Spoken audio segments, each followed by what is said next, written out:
from place to place. Good morning, good morning, morning, good morning, morning.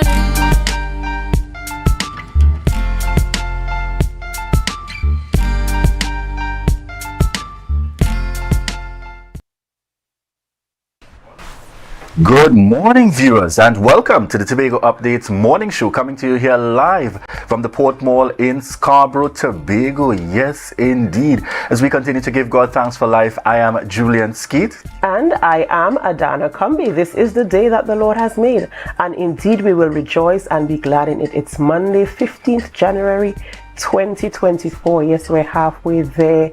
We're in the middle of January. I know sometimes they say January is the longest month, but we have made it to the midway point. Yes, we are there, and we just want to say a hearty good morning to all of you, our viewers and our listeners out there, wherever you view us from. Julian, the weekend was good. It was good. Yes. Quite a good one. You can't complain at all. Yes. Really got the opportunity to get down, as I indicated earlier on, to the happenings, specific, some voluntary work and so on, continuing to give back. Kudos and commendations going out to Rotaract Tobago on the execution of a successful New Year Camp 2024, hosting the District Rotaract representative out of Guyana, DRR Christina. Thank you so much for coming to enjoy what we have to offer here in Tobago. Certainly continuing to execute this annual initiative. Excellent. And more on that local and in fact national front.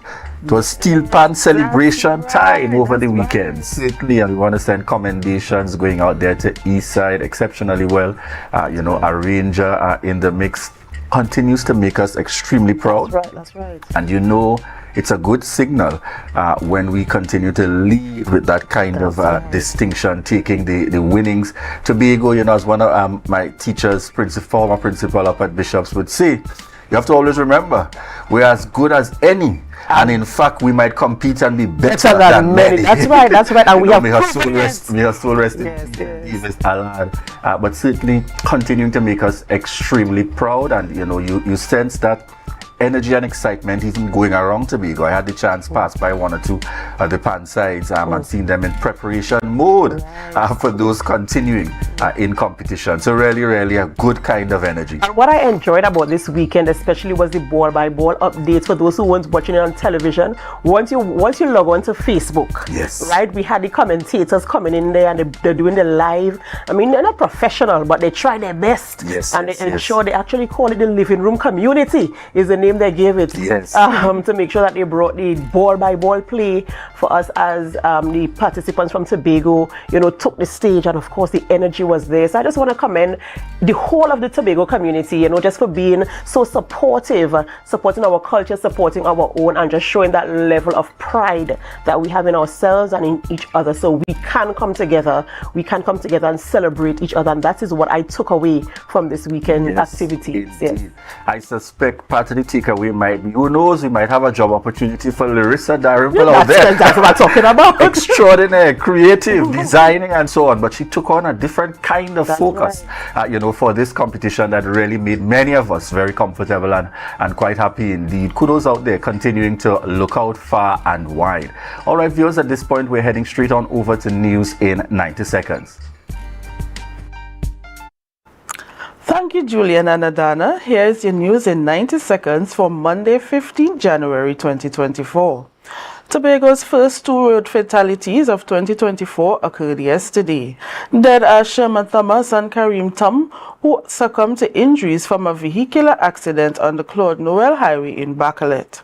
According to police, traveling east just after midnight, Tom lost control of a white Teeter, colliding with a railing before wrapping around a tree. Tom was thrown from the car and both he and Thomas passed away. The other occupants, including a baby, were rushed to the Scarborough General Hospital for emergency treatment. Police are continuing investigations. TNTech New Eastside Side Dimension won the 2024 National Panorama Small Band Competition held in Skinner Park in San Fernando last Friday. 15 bands participated, with 4 coming from Tobago. The top Tobago band, based in Belgarden, played Kitchener's Toco Band with the piece arranged by Kirsch Ramsey.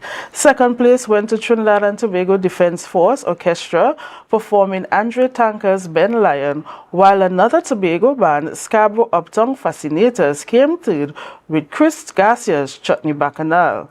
Congratulations to all the Tobago bands. And finally, the National Panorama Judging in the Panyard and Communities for Medium Band Preliminaries is set to take place from January 15 to 19, 2024. However, tonight in Tobago, 3 bands are being judged.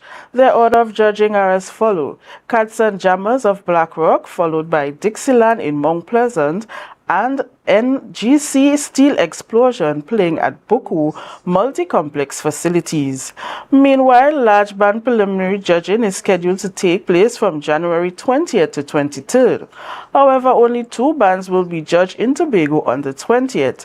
They are RBC Redemption Songsetters and NLCB Buccaneers. Good luck to all the bands. And that was your news in 90 seconds. Thank you very much there, Biana, continuing to bring us the highlights. And folks, just as we've been discussing, coming out in the news, really the excitement continues. And in fact, it's that time to head to your respective pan sides. Today, Monday, the 15th of January, and I see here from 7 p.m. In terms of the prelims taking place again, really continuing to represent out there. Viewers, at this point, we're heading on into our birthday shout-outs.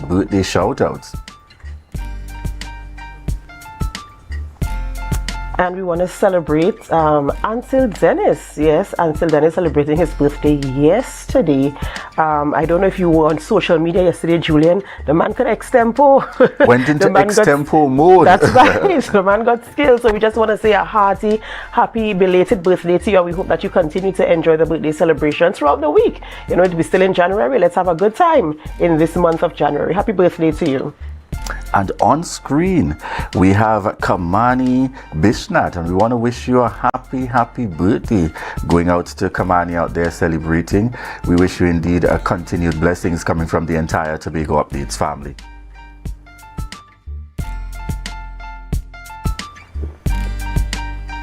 Of course, Adana, we can't forget either. The challenges continue to happen in our space here in Tobago. Once again, unfortunately, that fatal accident, which took place. It continues to bring us to that point, and I am already uncomfortable with the realities of what some say are naturally identified with that of a leap year.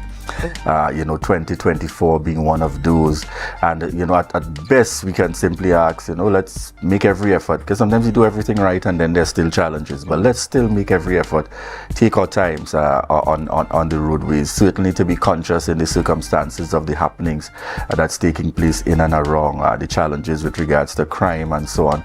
The best that you can do, don't only seek to make an effort or to do something when you may be affected, but if we see something, let's get in the habit of being able to speak to it, putting the information out there, and more than that, folks, we got to drive not just for ourselves, but let's help to drive for others as well. That's in terms of that sense of responsibility on the roadways as far and wide as possible.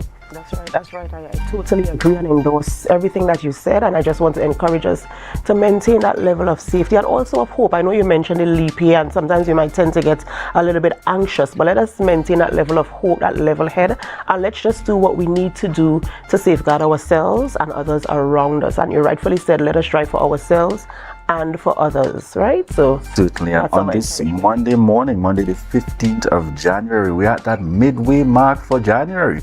we've got on with us this morning. We have Rodale Kirk, Superintendent of the Trinidad and Tobago Police Service. And yes, we'll be speaking to those updates and the happenings, and really and truly seeking to restore that confidence in us as the public out there in terms of the roles and responsibilities of the TTPS. Who else do we have on the lineup this morning, Adana? We're also speaking with Dr. Faith B. Israel. She's the Secretary in the Division of Health, Wellness and Social Protection.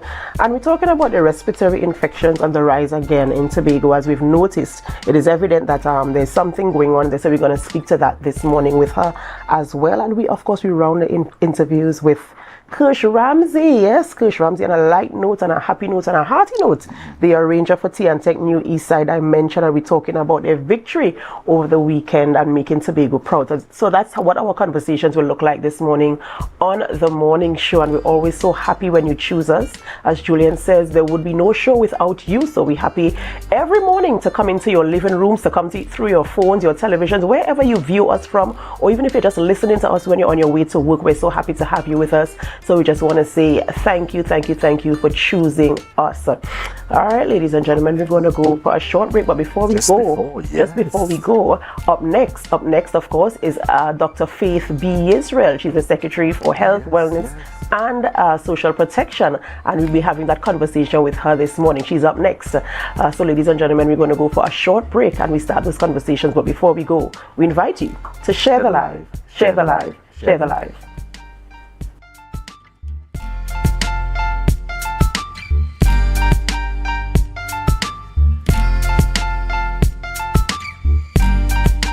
You come in. Long time I see you. This station complete. Ready for children party. Mommy! Jay, you can't go nowhere with these children. And you know you can't depend on Kevin neither Steven to see about them. Yeah. Total waste. So I supposed to stay home whole time? Jada is 12. She could see about that. You just leave Jada to see about Kia and Kayla. I thought it's your mother or your sister. Who? Them always busy. Jada could handle that. She cooking and cleaning a long time. And the next two better know what time it is. It's only me, I will talk to my mother. She just home these days. She will make sure the children okay. Alright. Let me see the moves for later. Before you ramage, make sure the children okay. Call 996 to report all child abuse now. A message from the Children's Authority of Trinidad and Tobago.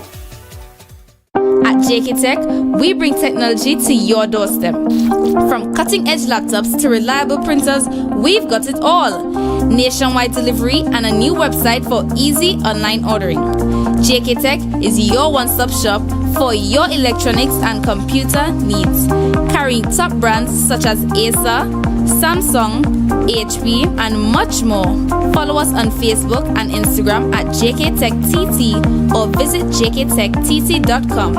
Quality tech is just a click away. JK Tech. Evaluate your shopping experience, your tech, your way. Call or WhatsApp 383-2651. Shop smart, shop JK Tech. Hello everyone, it's your boy Harry here from Authentic Car Clinic, located right here in Tobago at Storebay Local Road. You can WhatsApp us or call us at 366-4173.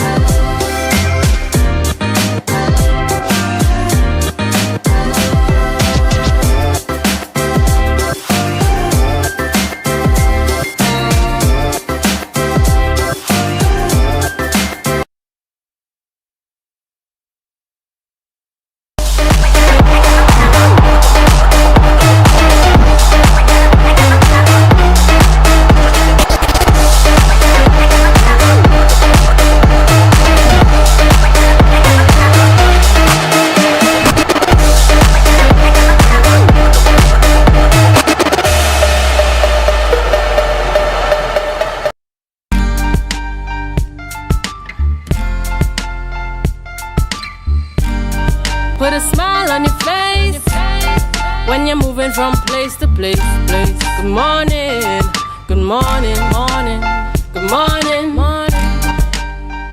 And welcome back to the Tobago Updates morning show, coming to you here live from the Port Mall in Scarborough, Tobago. We just had about 7:10 a.m. this morning on this Monday, the 15th of January, 2024. Yes, and I've got to slow down when I get to the year, because you know what happens naturally, we're still in that zone of the former year.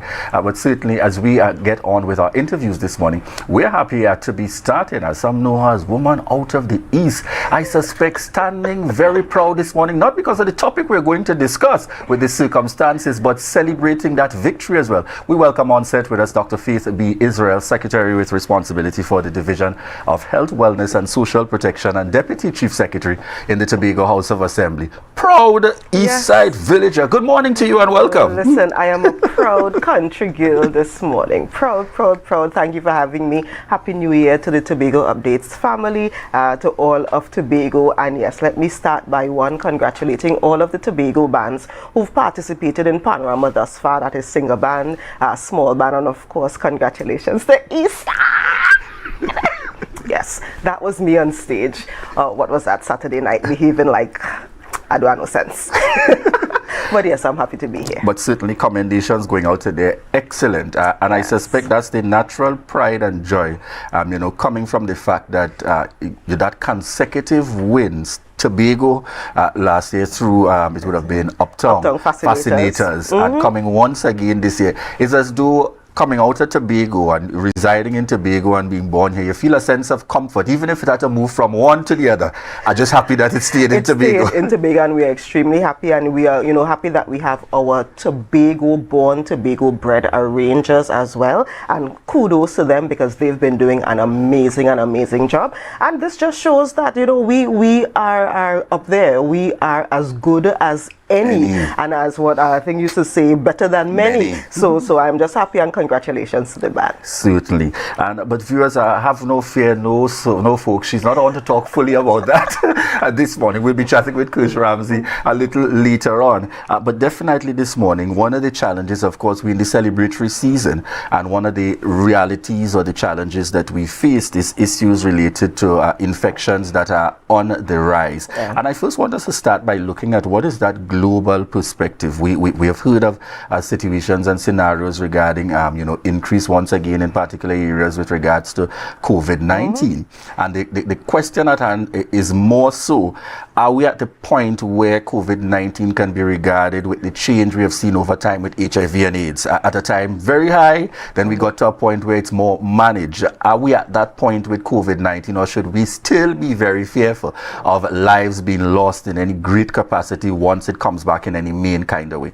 So I don't think that we should be fearful of anything. I think that we should be concerned, and we should be cautious, and we should be wise in our actions and wise in what we do.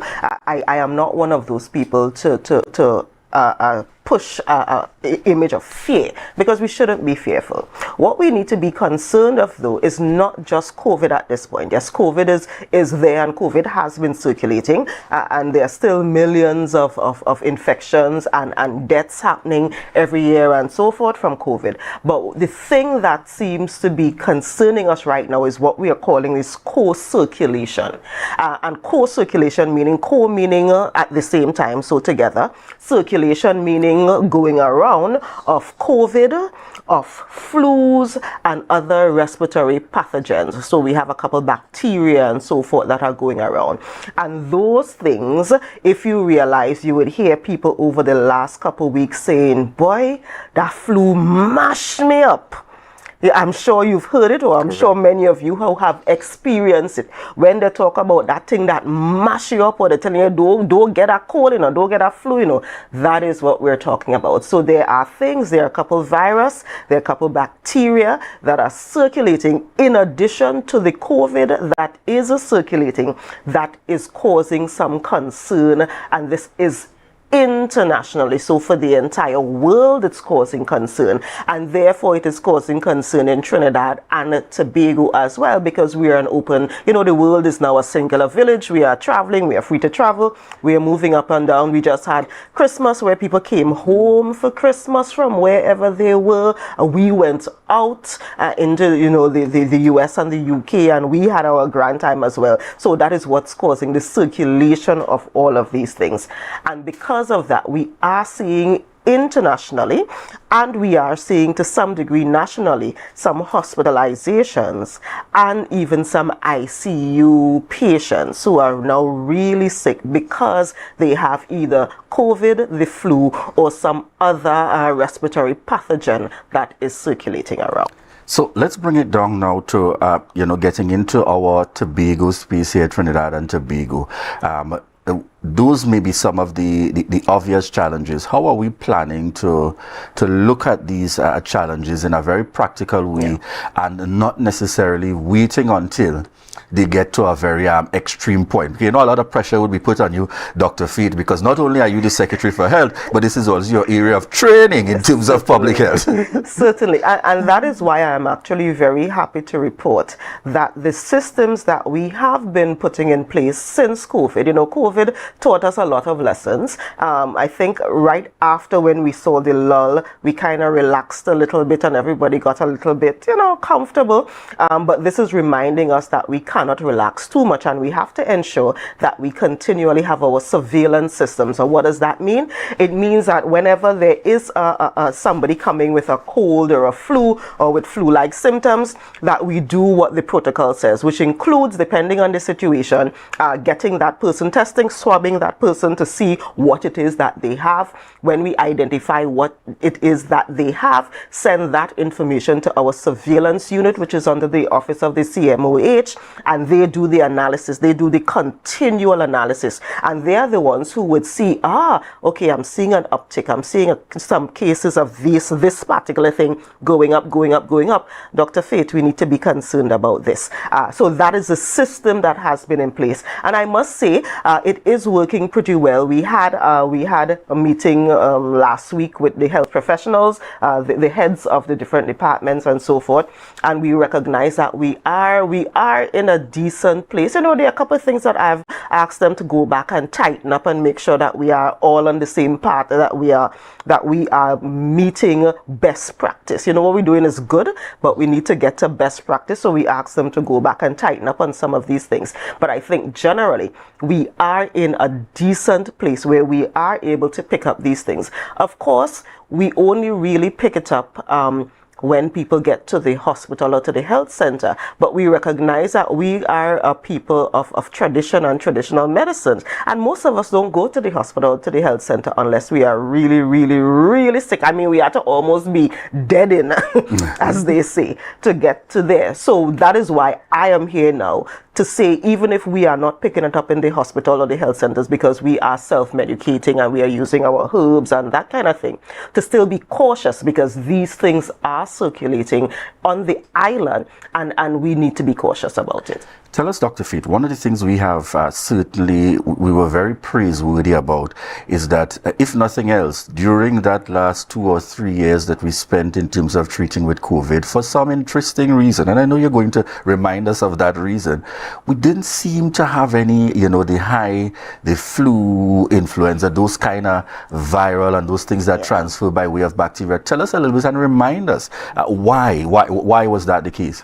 That was a perfect example of the cure for one ended up being the prevention for the others. So because we were focusing on hygiene, because we were washing our hands and sanitizing, because we were wearing our masks, because we were social distancing and not being in close quarters with people, those are the same things that prevented us from getting the other flus and the other colds and those things, because we were doing those things to prevent COVID. And that is why I'm here again this morning, to remind us to not forget those things, to remind us to keep washing our hands, to remind us that if we do have flu-like symptoms and we are in a position where we can stay home and isolate from others, let us do that. To remind us to wear our masks. The masks are a thing that I know I personally can't stand wearing it, but it is something that we need to do to protect us, and we are asking those individuals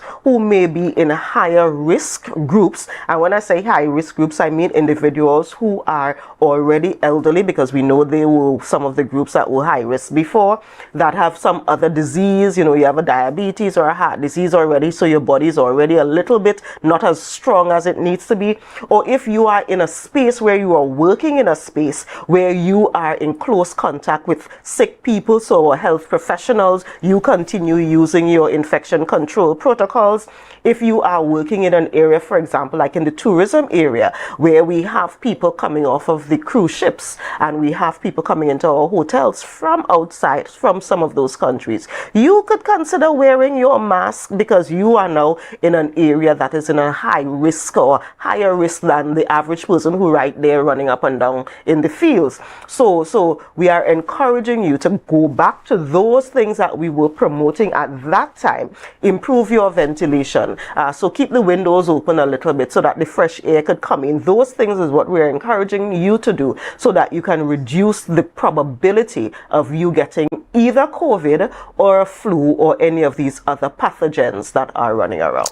And I must say kudos at that. I've been to a couple of the private sector institutions where I'm seeing one-off individuals in the mix wearing a mask. And, you know, when I ask what's going on, they say, well, I'm recovering from the flu, but I had to come back out to work, but I still have a slight cough, so I'm wearing my mask, which is excellent. Personal responsibility, and kudos to those people. Kudos even to the private institutions who are maybe seeing within their setting, you know, a couple of their workers coming down sick. So you could say to the workers, you know, let us put back on our mask so that we can protect ourselves, so that we can protect our guests and that kind of thing. That is what we are really encouraging people to do, and don't wait for it to get to the point for us to have to make it a mandate, because by the time it gets to the point where the government had to say you have to wear your mask, it's because it is really, really bad, and we're doing everything we can do to prevent it from getting worse. But you take that step now and help us to prevent us from getting to that point. So I know, Dr. Faith, we're not lawmaking, and based on what you're saying here, some of those basic practices that we utilized previously, in a similar manner in which the THA was able to lead the way in terms of the dress code policy in Trinidad and Tobago, being able to make that change, has the THA considered, or is the THA prepared to consider something, for example, as simple as reintroducing hand washing at all government public offices and encouraging the private sector to join in? Is that a move that the THA is prepared to make? Certainly, and that is what we are encouraging people to do. And that's why I'm here bright and early. You know, I don't like these early morning interviews. I'm here bright and early to basically say to all of us, yes, we cannot make the law that says you must do this, but we really are encouraging you, go back to put back the soap by the sink. You know, put back the sanitizers at your entrances so that you can so you can sanitize your hands. And definitely to the private entities as well. You don't have to wait for government to say this is something that you must do. You need to look at yourself. You need to look at what's happening within your establishment as well, and to say to your staff and to your visitors, this is what we are encouraging you to do. Let me also say very quickly though, that we are also seeing in some instances a little bit of gastrointestinal stuff happening too.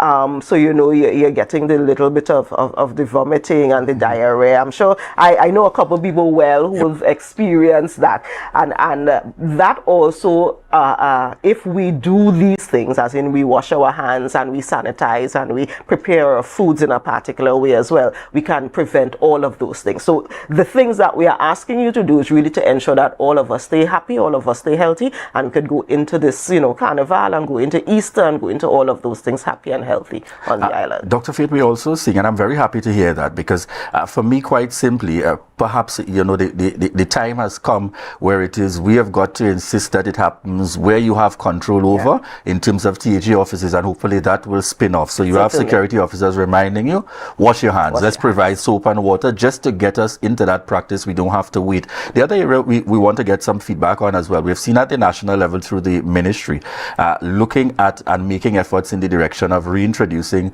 some of these mass vaccination sites to promote again vaccination against things like influenza and so on, not just limited to COVID-19. Tell us about those projections and plans in relation to Tobago as one of the efforts again going into these seasonal periods to combat the challenges. So because these are national programs and national plans, we have always had, for example, the flu vaccines and so forth have always been available.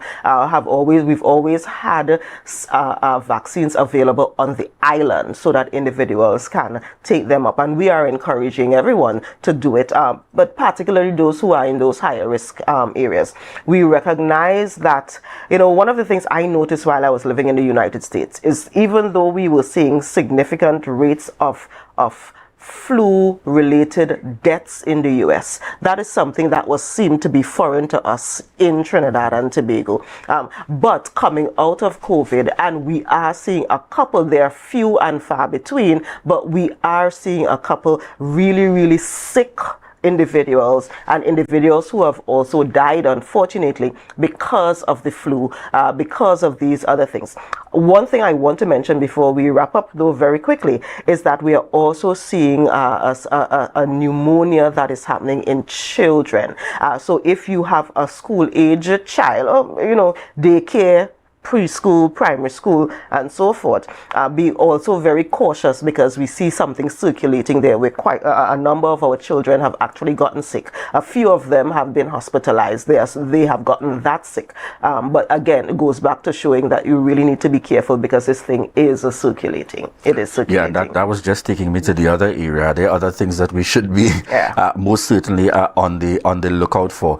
Just again, remind us areas that can certainly provide that level of support, the hospitals, access, health centers, etc. at this time. Yes, certainly. So if you are so the things that we are encouraging you to do is, 1, keep washing your hands.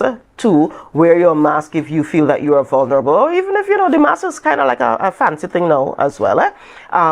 If you do feel that you are actually sick and it is beyond what the fever grass and beyond what the garlic tea and beyond what the zephyr pip in the rum can fix, definitely make your way, contact your healthcare provider, make your way to the hospital or to the health center so that we can actually provide the treatment for you as well. We are encouraging you to do that. So we don't want you to stay home and recognize that you're, water more than flour kind of thing. No. If you are getting to the point where you realize you can't handle this on your own, definitely come to our hospitals, come to our health centers, and get the treatment that is required. So normally we put you under pressure when there are areas due for pressure, but we also got to give some commendations in the mix. Now there has been this talk going in and around about the culture and the attitude and the approach when one goes to Roxborough for healthcare through the hospital. So something is happening right in Roxborough as a new, a new entity, newly operationalized, and trying to bring about a different attitude and approach.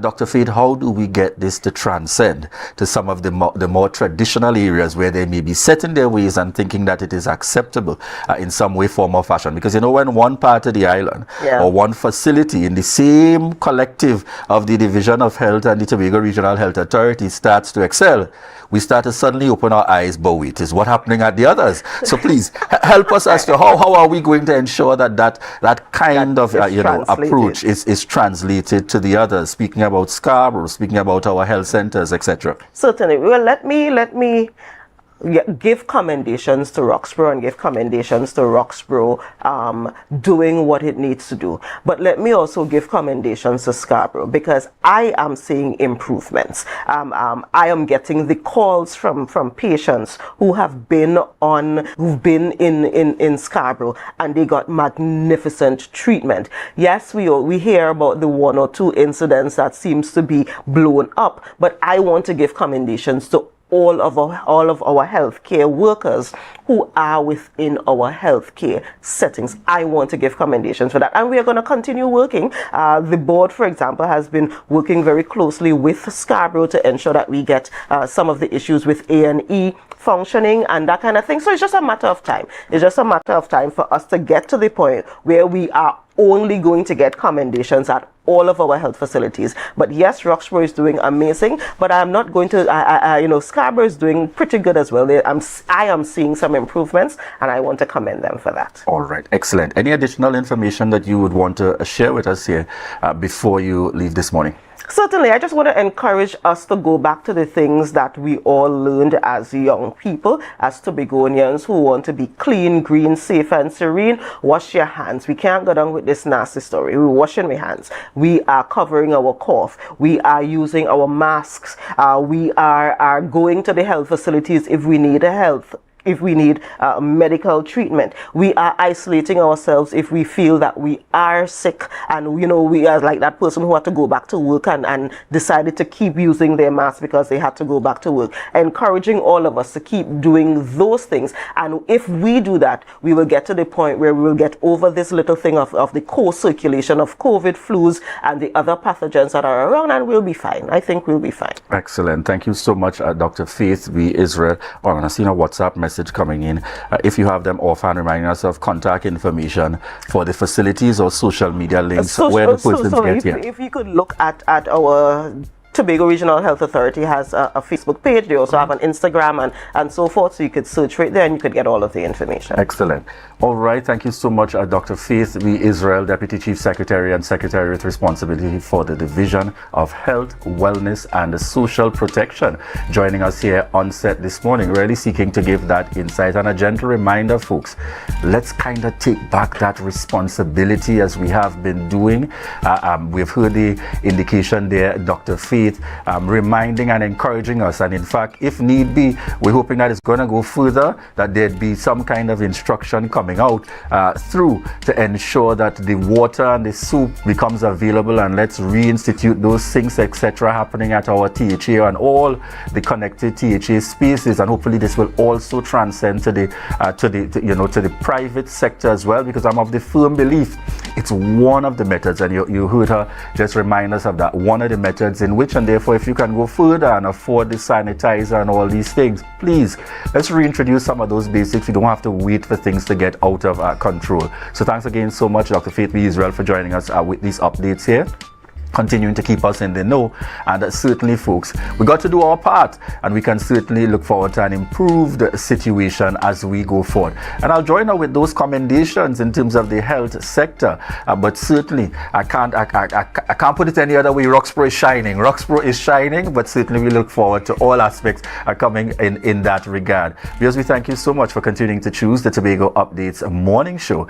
Up next, we're going to be chatting with Superintendent Rodale Kirk. Oh, correction, I said Superintendent Rodale Kirk, but I see the lady on screen, Inspector Alicia Piggott, with all smiles, and we look forward to the conversations coming up this morning for the TTPS, as we continue to treat with those happenings in Tobago in particular. And one of the things I continue to commend the TTPS about, not being fearful to come forward and to speak and to face the very serious questions and issues, and if for no other reason, people continue to become very familiar with the faces. Inspector Alicia Piggott, Superintendent Rodale Kirk, and the lineup, so that these persons are approachable. You can connect with them. We live in Tobago. We're in a small community. We got to help each other in terms of finding the solution. So we thank you so much again, viewers, for continuing to choose the Tobago Updates morning show. And I know that Dr. Faith is also a faithful viewer, far and wide across social media, and she knows this tagline. So certainly she will join me as we send you out to the break. Viewers, remember to share the live, share the live, share the live.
everyone, it's your boy Harry here from Authentic Builders General Hardware, located right here in Tobago Local Road, Tobago. That's correct, right here in Tobago. And we are offering you guys the best prices on all hardware material. And if you would like to get your free quotation done, all you have to do is WhatsApp us at 272-1990 and we will give you guys the best prices on all hardware material. That is a guarantee as we are matching or beating any quotations. Everybody only worrying. Never ever worry. Don't mind how things looking hard. I tell them never ever worry. If your life can't get damaged bad. I tell them never ever worry. What I'm saying is true. So just consider Tatil is always right here for you. I tell them never ever worry. Don't mind if life make you sad. I tell them never ever worry. If your house get flooded out real bad. I tell them never ever worry. What I'm saying is true. So just consider Tatil will always be here for you. Never worry about a thing. Tatil, where people are people. You know what I mean. Tobago. Hello everyone, it's your boy Harry here from Authentic Car Connect, located right here in Tobago at Tobago Local Road. You can WhatsApp us or call us at 366-4173.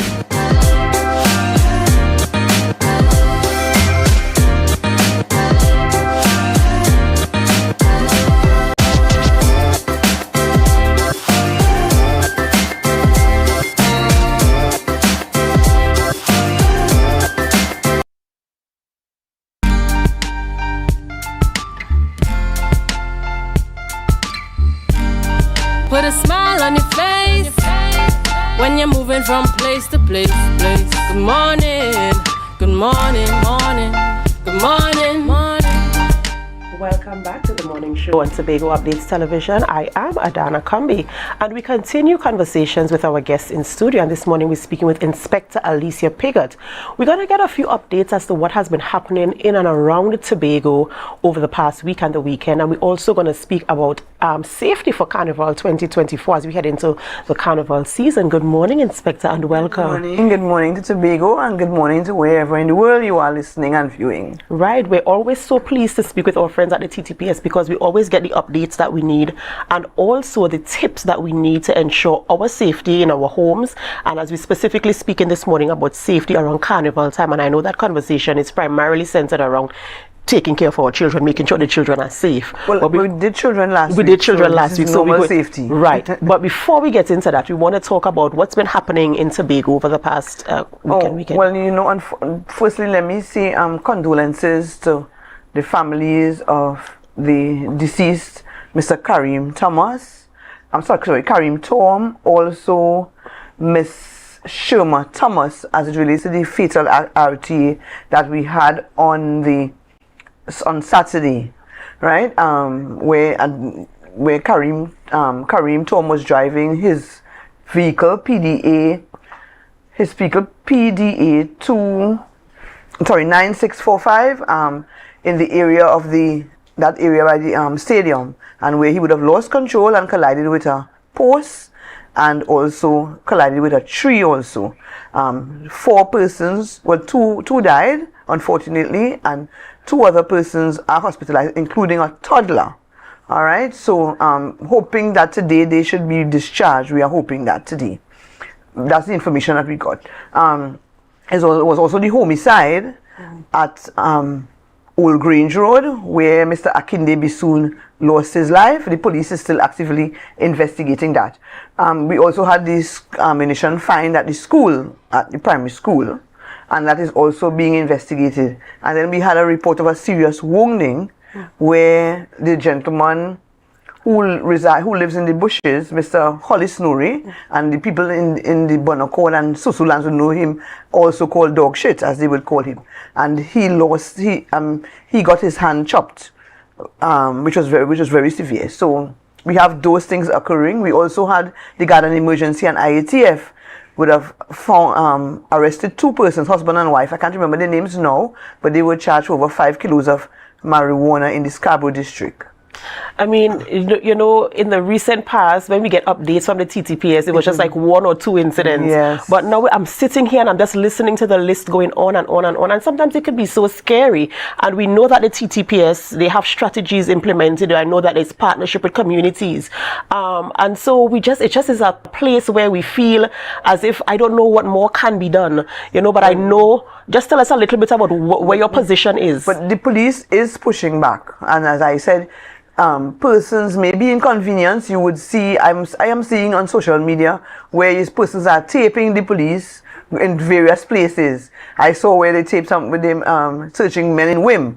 They were in Scarborough. So the police are pushing back. Is that unfortunately you may be inconvenienced on the roadway whilst you were walking. You may also be inconvenienced. The police may tell you stop the you cannot pass on in this area, pass on the other area. So we want to ask the public to cooperate with us whilst we fight back and push back. And Garden Emergency and IATF is also here assisting us.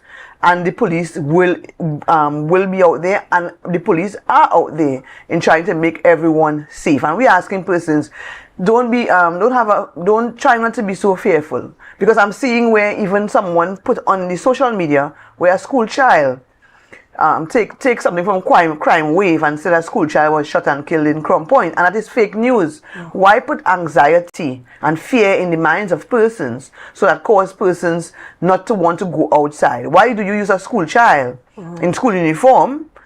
This uniform appears to be a Scarborough Sec uniform. Why would you do a child that? Why would you put out, and you can be charged for that kind of thing. So and we are trauma as well. Yes. So we're asking persons, do not do that. Do not cause fear in the minds of persons and anxiety. Yeah, and you know, we're all working together for our own safety. You said something earlier. You said instilling fear in people and causing people not to want to go out. Yeah. We want to live in a space that is safe for us. Yes, we do. And we know that the police is working. And I think the onus is on us as well, as you ask us to cooperate with the police. It might be uncomfortable. You might be disrupted. You know, you're going to work and you had to get stopped, or you had to take a detour for a short time. But at the end of the day, I believe what TTPS is doing is trying to ensure that we come back to a safe and comfortable space in Tobago. We know Tobago has been a tranquil place, serene place. Let us get back into that place where we look out for each other and also cooperate with the powers that be. And we also have this saying that we are close-knit. Mm-hmm. Yes, if you are close-knit, but please look out for each other. You have any information, say something. You don't have to contact. You don't have to call the police station if you don't want to call the station. You can call 800 TIPS or 555. And I always say, if you want money for your information, you can call these numbers. Once your information is solid, once you know something that is happening, and you know where a firearm is, or you know what someone is about to do, either you call the station, or if you don't feel to call the station, call 800 TIPS or 555. Right, so that's what we do, ladies and gentlemen, to keep our spaces safe. So we're talking about Carnival 2024 now, and we're talking about safety because, I mean, why you're laughing? We want to talk about safety in general, but our focus this morning is as we enter into the Carnival season, we see panorama already happening, and so, we have fetes. And we have that, exactly, there are fetes going on and other activities surrounding Carnival. So the build-up is already started. We're not going to wait until Carnival Monday and Tuesday to tell people how to be safe. Right, so throughout the entire season, we want to practice safety. Why I smile, because I'm just thinking how women behave when we go to fetes. How the men try to sweet talk the women. So I'm asking women, when you go to a fete, you may go to a fete and you meet this man, you will have, firstly, you go to the fete, try and go to the fete in groups. It will assist in your safety. It will also assist on the roadways, because you will be carpooling, and it will be less traffic on the road, right? So we're asking women, when you go to the fete, stay with your group. A man may come and sweet talk in your ears, or you may see a man and you think that he looks handsome and you want to talk with him. Don't move away from your crowd. You can find out about that man after the fete. You do your investigations after the fete. Right? You could talk to the gentleman, yes, but don't move away from your space, your crowd that you came with, to go with this stranger. Don't allow that stranger to drop you home. Why would you want to leave your crowd and go home with a perfect stranger? You don't know who he is. You don't know if he intends to return to break your home. You don't know what will happen. So do not stay within your crowd. do not accept drinks from strangers. Even if, you know, you're in the heat of the thing, you walk onto them saying you're whining back and all of that, and the man offers you a drink, no. Unless you go to the bar area with that man, do not accept any drink, because you don't know what will be placed in the drink. We don't want Ash Wednesday morning to come and you regret something that you have done for a couple of hours. So we have to want to remind the men, rape is an offense. So you don't see a woman vulnerable and take her to your space, take her to your home and have sexual intercourse with her, and where she did not accept, where she did not give consent, right? Remember, no means no. So you as the men, please be the man. You know, you could find out about the woman after. You could get anything you want to get after the fete. So we're saying, after the fete, do these things. Don't do these things whilst the fete is going on. And I know these things are standard things that we hear about all the time, but for some reason our inhibitions just go and we just do not. But you know, when the soca hit your ears and the drink, everything just goes a different direction, and we don't want that to happen. We also want to remind promoters of fetes. We want to remind the promoters that you have to have a safe space for your patrons. So when you're having the fete, ensure that you have proper parking the places well lit. Ensure that, you know, persons you can ask the police to have, you can have a space for the police to do breathalyzer. So you're having voluntary breathalyzer. You're not going to go out there and do it out there and get charged. So what you're going to do is you're going to provide a space where you're going to have tea, coffee. You're going to also have cup soda, water, and then you ask the police to come to do breathalyzers on persons, so the persons would not go out there and cause any accidents, right? So what the police will do, they will check you. If they realize that the alcohol is such in a manner that you cannot drive, they're either going to ask you if you have anybody to drive you, or you have to sit and they will give you the tea and the coffee or the cup soda or water. And eventually, when they will take the test again, and once the alcohol in your breath has gone down, then they will allow you to leave. So we're asking promoters to partner with the police and have that done. You know, I wish this could be something that is mandatory and not just a suggestion, because people take things for granted. You know, there are people who consume alcohol and they think, yeah, man, I could drive, you know, macho this, and I could drive, I could drink and I could drive. And then they end up causing problems, not only for themselves, for others as well. So I love this initiative, and I really wish that this is something that could... promoters who do it. Especially those big promoters, and if you also look at those persons before with Island Crushers, they have that sort of thing is being done. So we ask persons, you know, to try and have that done. Yeah, I commend this very, very much, and I hope that the other promoters, of course, will come on board with that as well. Is there any other thing that we need to look out for, to pay attention to? We're also asking persons, when you go about your business as it relates to the fetes and that kind of thing, do not walk with excessive cash. Do not walk with excessive jewelry. And what is the sense you're walking with so much jewelry when you're going to a fete to have a good time? Leave the jewelry at home. You could probably put on your watch. I'm not saying that, you know, you wouldn't put on a little chain, but please, persons go to fetes with excessive jewelry.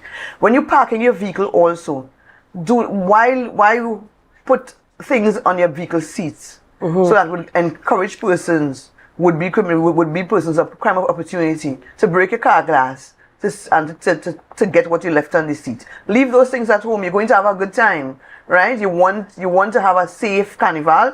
You want to ensure that you don't lose your valuables whilst you are feting. And also talk to your neighbors when you're leaving home. You may be going to Trinidad for a fete, you may be going to Trinidad for Panorama.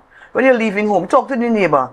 Let the neighbor throw an eye out, so the neighbor will know that if anybody comes to your home, you're not expecting anybody to come. So that the neighbor would throw an eye and tell you, listen, that person, somebody is at your home.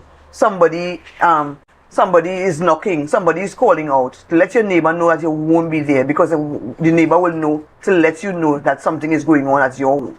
have more conversation. And this is something that boils back down to the community. We have to be our brother's keeper, because I like that idea. Just the other day I was having that conversation with my parents, that we need to let people know, in as much as you want to maintain privacy for your own safety and security, you must let somebody be aware of your whereabouts. Yes. So that they will know if they see somebody strange in the area, they will call you and say, I see XYZ, So we have to come back to that kind of community living. That kind of community attitude where we look out for one another. And also, even when you're going to a fete, let somebody know the time. The time you might be returning. So what time the feste's supposed to end. Because when they don't see you at a particular time, then they will know something is wrong, right? So you have to speak, you have to talk, have conversations with family or neighbors, so that you would ensure your safety. Yeah, and I want to go back to the point you spoke about the opportunity for theft or criminal activity. Why you want to wear all your bling?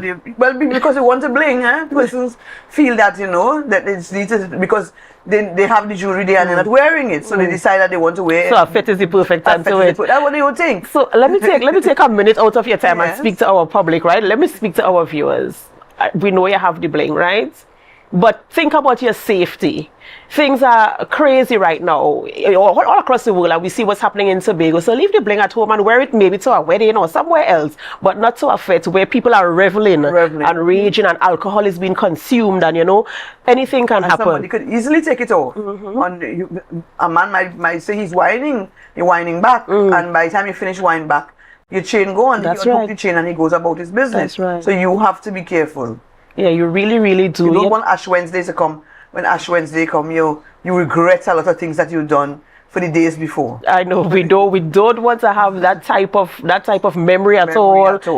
Especially for those of us who, you live a comfortable enough life. You have some kind of position in society. You want to live a life, an exemplary life. So you want to be safe. I just want to go over the things that you spoke about, things that are, things that are customary that we should do, but we take them for granted sometimes. Yes, going out in groups. I always remember growing up as a child saying, when you go with your friends, come back with your friends. Yes, why do I want to come back with somebody? When you come back by yourself, you're getting legs. Yes. Or you're going to your sister. They're asking you, where your sister, why you come back, Yeah. You have to come back with everybody. Yes, you get a gold drill down and then licks on top of it. So you make sure you go in your group, stay with your groups and friends out there. When you see somebody in your group lingering, pull them aside and say, listen, we came together, this is what we're here for, we're here to have a good time. That is what you need, because you need somebody to pull you back. Because as I said, the alcohol, the soca in your ears, and you ain't remember, you ain't studying that. Exactly, and sometimes people don't even eat properly before they go to these fetes. So true, They go and they start to drink, and then when they start to drink, eventually start to feel ill, and then, as I said, be careful with the person, the would-be persons who putting things in your drink. That's right. We really have to pay more attention to our surroundings. Yes, you want to have a good time, but at the same time, you want to maintain your safety as well. And you don't want to overwhelm the police with all those things. Yes. They already have so many things dealing with. Let us try to not contribute too much. So, the adult have to try to assist us. That's right. By having your own safety. That's right. That's right. You are responsible for your own safety. So we just want to make sure that we follow these guidelines. We follow these steps. Partner with the police. You will see them in communities. You will see them in fetes. They would have areas where they set up just in support, literally, for your own safety. They're not there for themselves. Yes, they are working, but they are there for your safety. So we're asking you to pay attention to all these guidelines. We're asking you to partner and cooperate with the police as they strive to keep us safe, not only for the carnival season, although that's what we're talking about this morning, but in general, in your communities. As the inspector said, if you see something, say something. If you want to report something, there are areas that there are numbers that you can call, and you can be anonymous in those calls. And the last time I forgot to say that if you do not know the police station number in your district, you can call 211, and 211 will forward the calls to the police. So once you don't have to pay for that call. So once you call 211, 211 is going to forward the call to any police station. All right. Thank you so much, Inspector Alicia Piggott. We've been speaking to Inspector Alicia Piggott from the TTPS, bringing us tips on how to be safe for Carnival 2024 and how to maintain safety in general around our homes and where we reside and habitate. Ladies and gentlemen, this is the end of our morning show today, but we do not end our programming just yet. Of course, we continue with programming, and we're asking you to stay with us. I want to say thank you for all of our viewers, all of our listeners, all of you who contribute to the success of this program. We thank you so much for always tuning in and always, of course, sharing your comments and your thoughts on the live feed on Facebook. We thank you for all of you who are viewing us on YouTube as well and on Amplia 102. Ladies and gentlemen, this is the end of the morning show. We continue with GMT right after, so we ask you to stay with us, and as we go for a short break, we invite you to share the live, share the live, share the live.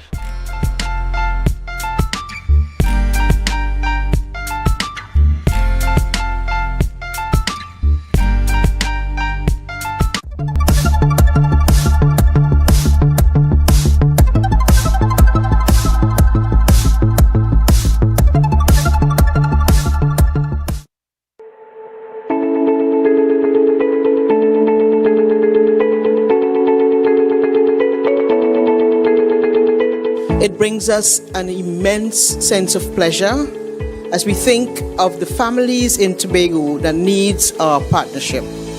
It's really not about us. It's about helping the families on the screen who they visited only yesterday. It's about helping families that are vulnerable, and without the partnership, perhaps they will continue to live in the squalor of poverty housing, indecent housing, inadequate housing, unsafe housing.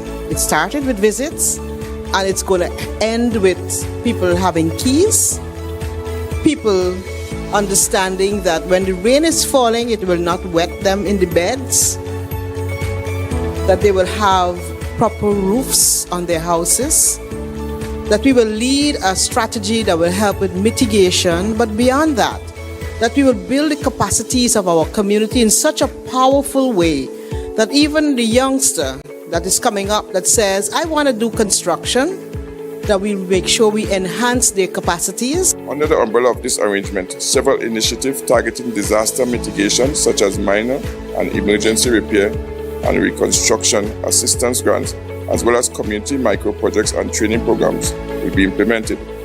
However, our first initiative will focus on resilient roofing and floor repairs, which will impact at least 40 families. Other projects are as follows: the implementation of participatory approach to safe shelter awareness PASA with rural communities. This initiative will facilitate the development of community action plans, which will identify priority projects and provide communities with the necessary support to successfully implement these plans, such as funding, training, and capacity development. 2. Building resilience to climate change in 3 coastal communities, as Ms. Messiah just said, by utilizing index use and GIS mapping, the promotion of rainwater harvesting and solar lighting initiative with rural communities. Our 5th project will provide low-cost option for low-income earners by improving living conditions and overall standards of living. We strive to uplift individuals and families in need. This initial project, as envisioned by Habitat for Humanity, they are prepared to put into this project $1,445,000. I thought the director would have given the money, but $1.4 million from Habitat for Humanity for this program. And I wish to use this platform to say that the THA will match that dollar for dollar so that the project can go a much longer way in helping families. For the Home Ownership Made Equal program, the allocation in the budget was $3 million, and we are intent on taking it to $5 million. So it is $2 million more than what was allocated in the budget. I know you're hoping it could be 20 million, but as funds are available, we will see how much we can do. A home is not just a house. A home provides stability. A home provides the security. A home provides a place where children can do homework safely at night. A home provides a learning environment where there isn't chaos, where you're not competing with the elements outside. A home means that your children that might now be vulnerable to predators outside because there are holes in the walls and there are breaches in the homes, those things are no more. A home means that your children have a sense of pride, of a place that they can come home to, a place that they can bring the friends across and they can play in the yard and so on. All of these things come with a home. There's a whole length of social benefits to be gained from having a home that is of value. And that's what we want to give to Tobagonians. That was a production of the Department of Information, Office of the Chief Secretary, Tobago House of Assembly.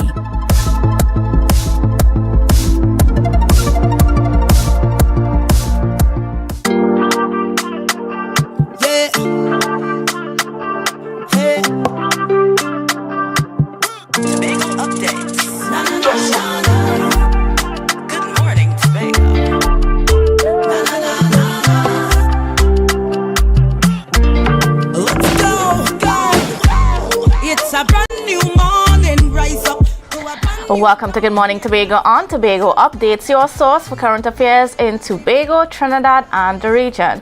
With the perfect conversations to complement your morning routine, I am Candice Jackson, and let's get started with the news in 90 seconds. Tobago's first two road fatalities of 2024 occurred yesterday. Dead are Sherman Thomas and Kareem Thom, who succumbed to injuries from a vehicular accident on the Claude Noel Highway in Bacalat. According to police, traveling east just after midnight, Tom lost control of a Waitita, colliding with a railing before wrapping around the tree. Tom was thrown from the car and both he and Thomas succumbed to their injuries. The other occupants, including a baby, were rushed to the Scarborough General Hospital for emergency treatment. Police are continuing investigations. Next, Tech New East Side Dimension won the 2024 National Panorama Small Band Competition held in Skinner Park, San Fernando last Friday. 15 bands participated, with 4 coming from Tobago. The top Tobago band based in Bell Garden played Kitchener's Toko Band with a piece arranged by Kirsch Ramsey. Second place went to Trinidad and Tobago Defense Force Orchestra performing Andre Tanker's Ben Lion, while another Tobago band from Scarborough's Uptown Fascinators came third with Chris Garcia's Chutney Bacchanal. And finally, the National Panorama Judging in the Panyard and Communities for Medium Band preliminaries is set to take place from January 15th to the 19th, 2024. However, tonight in Tobago, 3 bands are being judged. Their order of judging are as follows: Cats and Jammers of Black Rock, followed by Dixieland on Mount Pleasant, and third, NGC Steel Explosion, playing at the Mbuku Multi-Complex facilities. Meanwhile, large band preliminary judging is scheduled to take place from January 20th to the 23rd, 2024. However, only 2 bands would be judged in Tobago on the 20th, and they are RBC Redemption Songsetters and NLC Buccaneers. And that concludes your news in 90 seconds. And viewers, we are definitely getting into the Carnival spirit. I mean, we have to say big congratulations going out to our Tobago bands, especially TNT East Side. You know, it was really, I don't know if you guys got to see a little bit of their performances over the weekend. It was amazing. All of our bands did really well, and certainly congratulations going out. And I mean, I love seeing the competition that's going in with Kirsch Ramsey and OJ Richards and so on. We have some good things here happening in Tobago when it comes to Pan. But we're switching the conversation away from Pan, and we're getting into another set of what's been happening where Carnival is concerned. So we are being joined by the head of TOCA, which is an association of the Tobago bands. And we are speaking with Mr. Dexter Standy this morning. So a special good morning and welcome to you. How are you doing? Good morning, Candice. Good morning to your viewers. Great. So tell me what's been happening. We've not been hearing too much on the ground lately. It's been very, very quiet, and Carnival is less than 4 weeks away. Right. So TOCA, by the name, Tobago October Carnival Association, is really geared to the carnival that occurs in October. And you know, TOCA comprises mainly the mass band fraternity. So the mass bands that are actually activating for February, there's a different association headed by Joanne McLennan. So I know definitely she'll be on air sometime pretty soon, just to share what plans they have in terms of rolling out for February. But TOCA still continues to do groundwork in preparation for October. I know a lot of the band leaders have been sharing information, having informal discussions as to what we want to see, when we want to activate in terms of band launches, things like that. That's what has actually been taking place with us with regards to Carnival. Yeah. All right. So then, you know, I mean, so what's been happening like on the ground? All right. So we have been a part of a stakeholders meeting within the last 4 to 5 weeks ago, hosted by the Tobago House of Assembly.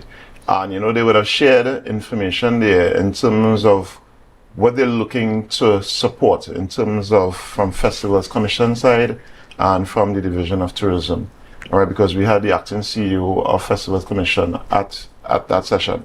And they shared with us specifically for Carnival what they are interested in sponsoring and supporting. So we know that they're putting energies and resources behind the Kiddies Carnival. There's some aspects of Pan, of Calypso, some other elements when it comes to the adult participation. But they did indicate to us at that meeting that the flagship for Carnival, definitely for Tobago, is going to be the October Carnival that we have in Scarborough. So a lot more resources will be put there, specifically for the adults versus what happens in February. And how does TOCA feel about that? We're pretty excited about that because we have seen 2 years of the Carnival occur on the road, and we have seen the growth of the Carnival. So I know a lot of band leaders now coming out of October, they're ready. People have already started designing. People are saying, hey, we're launching in April, right? Persons are getting themselves ready. Some of the smaller bands, they've learned from the exposure last year, and you see where people are now actually being proactive in putting things in place for October.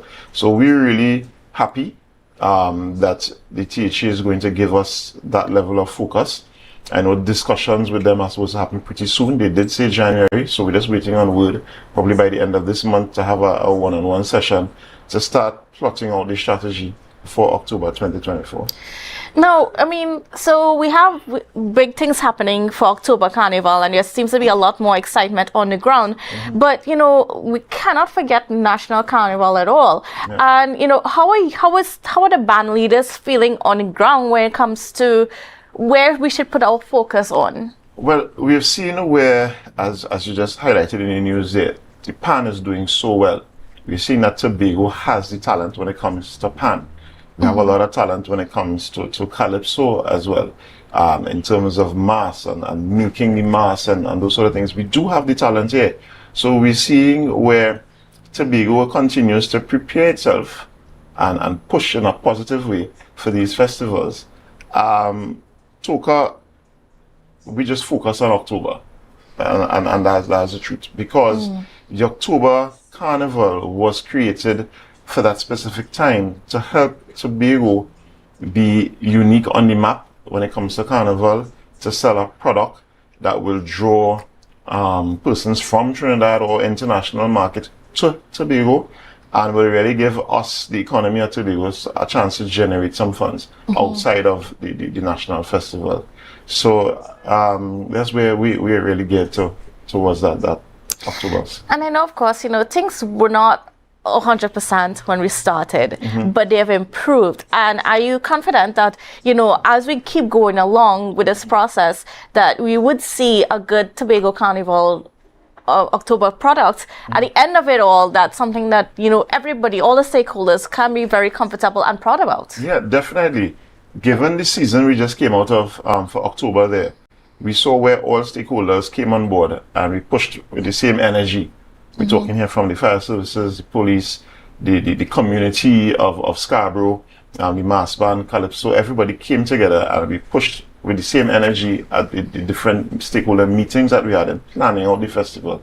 So the execution of what transpired in October 2023, I mean, you're only getting kudos weeks and weeks after the festival was completed. And it speaks to the right people doing the right things, right, in preparing Tobago for that festival. And I can only see it growing, right? What we probably need to do is bring, well, we know it's cruise ship season. Let's see if we can have our first port happen in October rather than start in November, right? We want to see some of that international market that naturally comes here from the cruise ship on the day here on the road. Now for this February coming up here, we have an opportunity.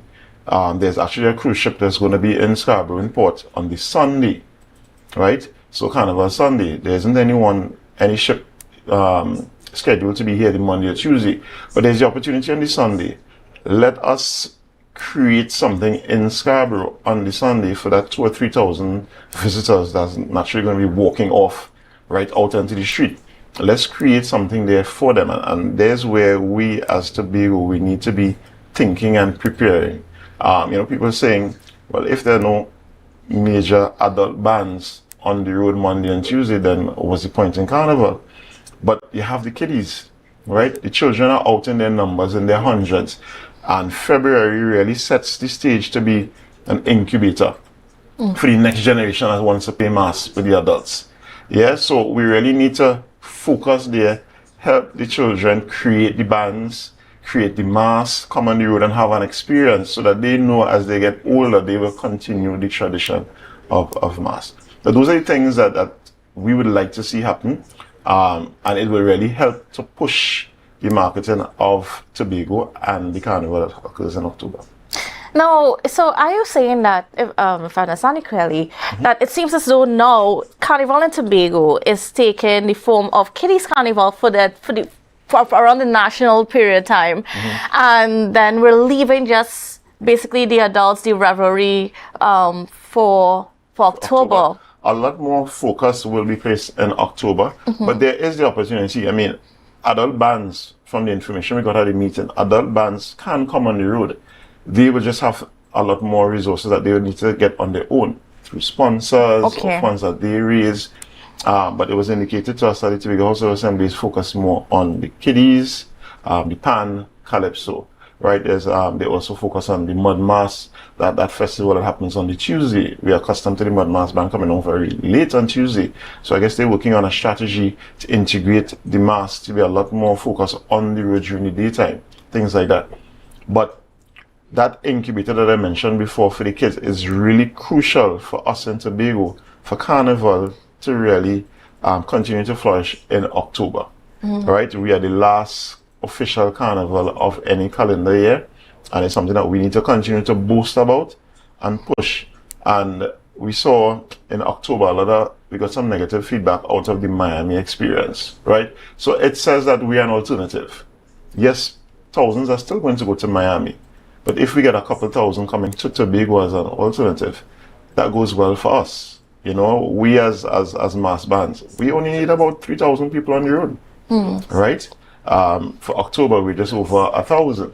So if we can double up or triple up on that, then it says that we're doing the right things, and Tobago in itself will win. The entire Tobago will win. Are you expecting to see more bands out on the road for October?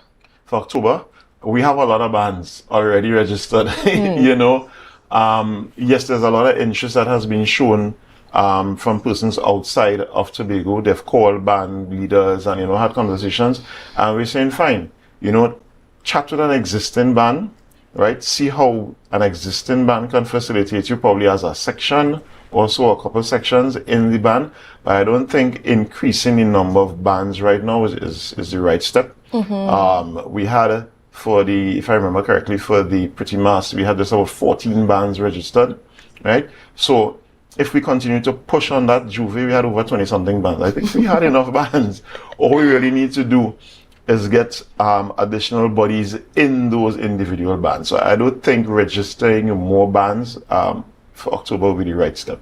Yeah. And then in terms of, just the planning and so on, because, the last couple of years has not been the smoothest. Right. But are we seeing that, when it comes down to, getting closer, we're going to be seeing the schedule up pretty early so people know what are the events that are happening and so on, because those are some of the major complaints that came out, was the fact that they're not seeing anything. Well, actually, the bands, and we have taken note that, listen, we can't sit and wait for Festivals Commission or the Division of Tourism to dictate the pace in terms of marketing for Carnival.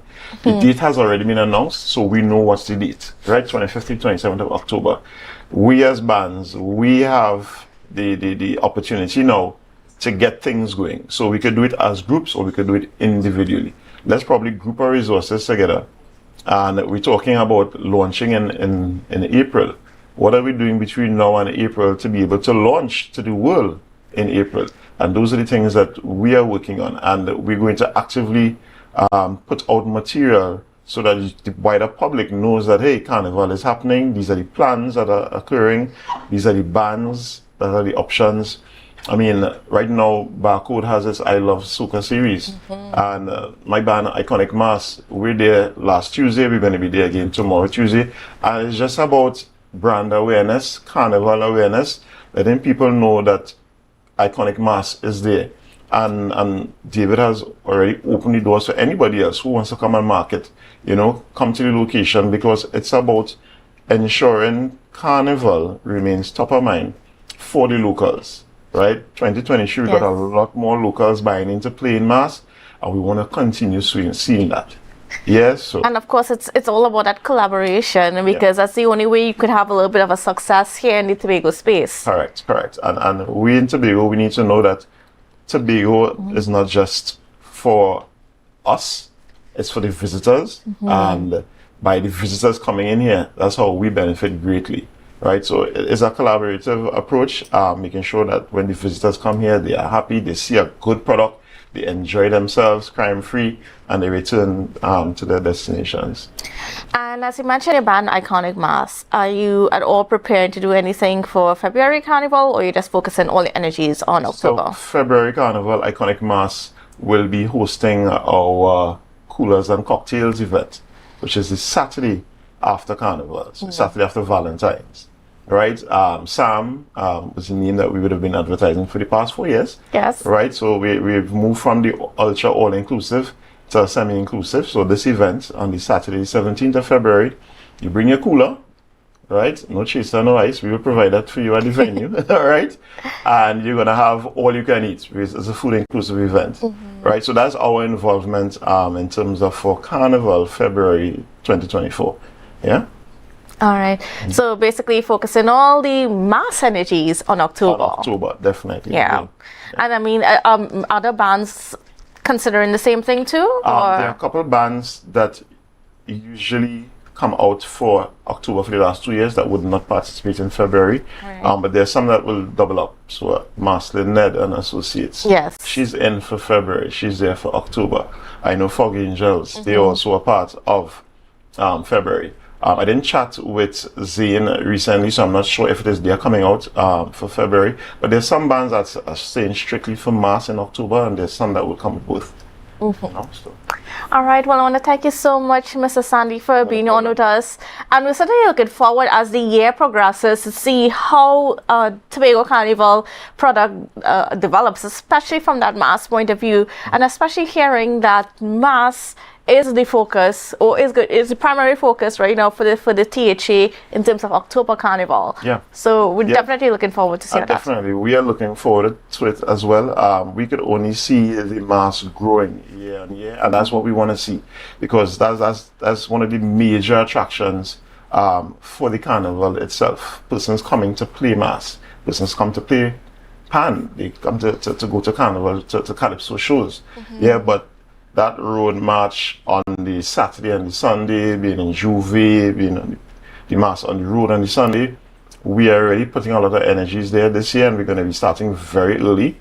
I know the members of Toka, all the bands are preparing, right? And we'll be coming out much earlier than last year, not sitting and waiting necessarily on the Tobago House of Assembly to do like a formal launch or any marketing efforts. So we're going to get the word out there as quickly as possible. All right, great. Thank you so much, Mr. Sandy. And viewers, please don't go anywhere. We've got a lot more coming up for you after the break. The energy fill the skies. I say thanks for favor to wait. Yes, you come in. Long time I see you. This station complete. Ready for children party. Mommy! Jay, you can't go nowhere with these children. And you know you can't depend on Kevin neither Steven to see about them. Yeah, total waste. So I supposed to stay home whole time? Jada is 12. She could see about them. You just leave Jada to see about Kia and Kayla. I thought it was your mother or your sister. Who? Them always busy. Jada could handle that. She cooking and cleaning a long time. And the next two better know what time it is. It's only me, you know. I will talk to my mother. She just home these days. She will make sure the children okay. Alright. Let me see the moves for later. Before your Ramajé, make sure the children okay. Call 996 to report all child abuse now. A message from the Children's Authority of Trinidad and Tobago.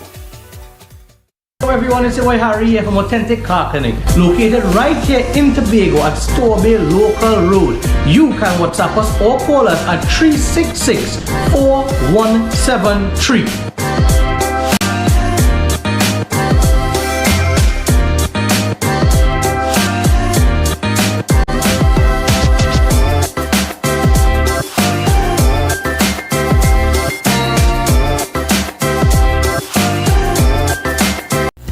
Glass Supplies has been a leading name for over 37 years in the glass and aluminum market in Tobago. We provide an extensive range of high-quality, innovative aluminum and glass products for commercial and residential use. Competitive prices with superior and professional services by committed employees who are guided by rigid quality standards. Tobago Glass Supplies specializes in the manufacture and installation of glass and aluminum products that are essential to today's homeowners and the business environment. We are engaged in marketing, sales, and installation of a variety of products. These ranges from windows and doors to necessities such as mirrors for homes and vehicles, designed and manufactured in-house or imported.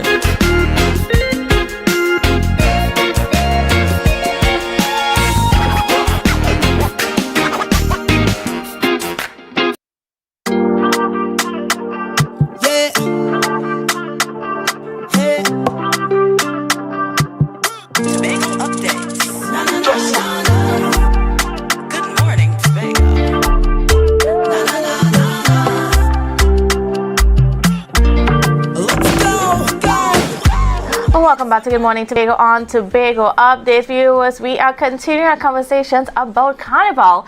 And of course, none better to have this conversation with than the chairman of the National Carnival Commission, Mr. Winston Gypsy Peters, who is joining us online. So special good morning and welcome to you, Mr. Peters. How are you doing this morning? Good morning, Trinidad. Good morning. All right, great. So can you tell me, just about, how are things shaping up, Tobago, just, I guess, nationally for Carnival? We can start with that first. I missed what you said there a while ago. What did you say? I was going to ask you, how are things shaping up? How are things looking for the national hosting of Carnival? Things are looking very good. Things are looking up. We have everything on track and everything is ready. In the next couple of days, everything would be a go. Mm-hmm. All the things that has to happen for Carnival is in place. All right. And then, as, we look at, just the way how things are being put into place. Last year we had, the branding of it was going to be the mother of all carnival, coming back from COVID-19 and so on.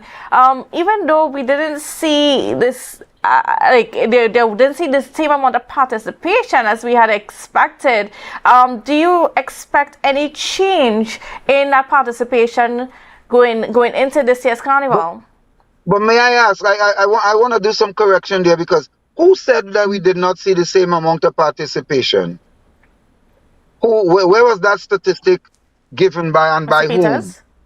Yes, I'm here. All right. We seem to have a little break in the conversation, in the connection. I'm here. I'm right here. I'm listening to you. I'm hearing you. But are you hearing me at all? You're coming in and out. Well, that's no fault of mine, because I haven't moved from the same position that I'm in since I answered you. So I don't know, that's some kind of technological thing that's happening good there that out of my control. But I am hearing you and I'm seeing you, and I don't know if you are hearing me. Are you hearing me? Yes, I'm hearing you now. Okay, so my question was, where did that statistic come from that said that we did not have the same amount of participation? This is just, of course, going off the reviews of lots of people and just public sentiment that was expressed. Well, I want to tell you that public sentiment was not correct at all, because we did have basically more participation than we had in a lot of years gone by, and we are aiming to even have more than that this year. And you mustn't always depend on hearsay statistic. We must always try, because there's the CSO who would tell us exactly what is happening in our country. Okay. And those are who we rely on for our information and all of that. All right, and then, as we look at, just the planning for Carnival and so on. Now, we see something interesting happening here in Tobago, where it seems as though when it comes to mass, the adult mass, I should say, they're focusing a lot of their energies on the October Carnival, whereas kiddies and Calypso and Pan are taking the stage in the February Carnival. Well, what is your perspective on what's been happening here in Tobago? Well, I think it's a very diminishing perspective, because you cannot be... Okay, I think we've lost Mr. Peters. Except from your Carnival and alone Tobago Carnival, that has been to see it come to fruition. Tobago's Carnival should be in October, and Trinidad and Tobago, the country Carnival, should be in when our traditional Carnival. That is fine for me. The thing about it is that why are we excerpting the things from October Carnival, imbuing it into the national Carnival, when in fact it will be just a watered down version of anything?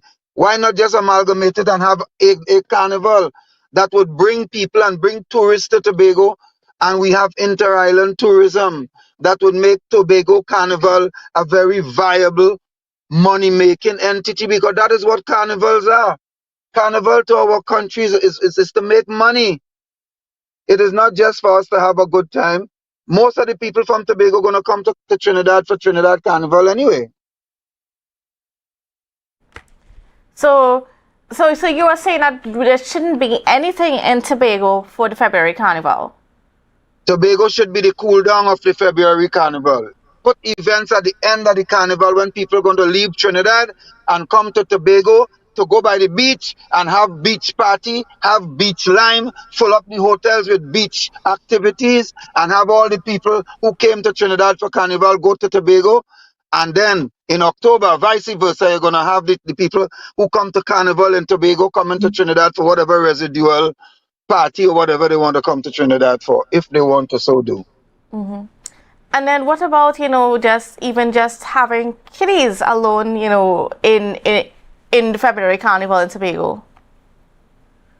But why do you want to have anything like that when you could have it in October? The kiddies not going to get too big between February and October to have kiddies Carnival, They're going to be same children.